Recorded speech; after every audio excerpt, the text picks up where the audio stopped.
In this lesson, we're looking at the eraser tool. It's located here. The keyboard shortcut for it is the letter E. Using the eraser tool is very much like using the brush tool. Just click and drag to paint, and if you click and drag across artwork, it's erased. But it does have some modifiers. Looking down here in the options area, we first see something very similar to what we saw in the brush tool options. Let's go through these. The first one is Erase Normal. That's self-explanatory. The second one is Erase Fills. With that selected, click and drag across, and the only thing that's erased is the fills. Again, fairly simple. Same thing with Erase Lines. Using this, only the lines are erased. Using Erase Selected Fills works sort of like the Paint Selection modifier in the paintbrush.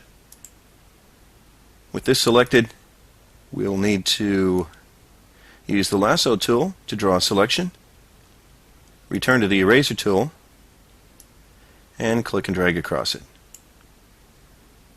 Now, as with the brush tool, this only erases selected areas, but notice it only erases selected fills, not the lines.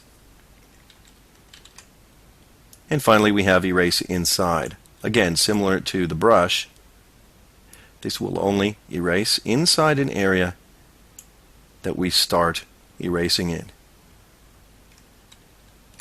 Okay, undo that, and let's have a look now at the next button. This is Faucet, and this is kind of like a reverse paint bucket tool.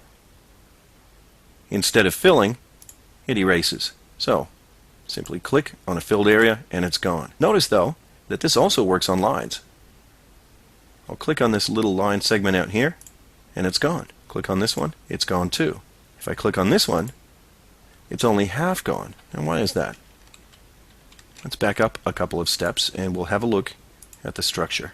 It really has to do with all of the control points along the line.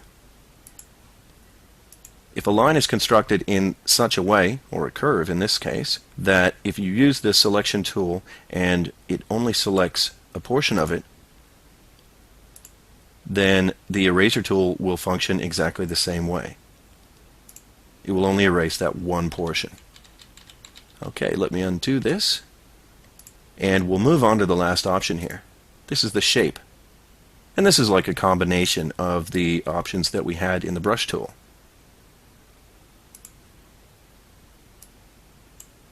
You can have a little one or a big blocky one. Now bear in mind that the preferences will also affect the eraser tool. Remember when we covered the Flash preferences earlier? Edit, Preferences, and Drawing.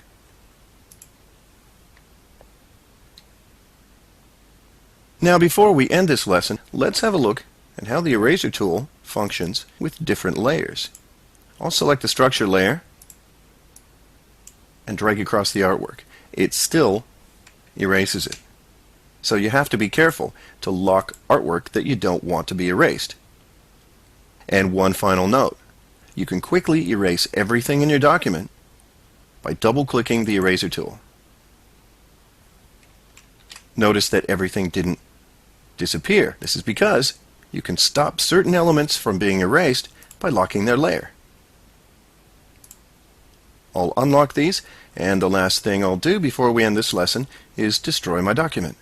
Double click, and that's it for the eraser tool.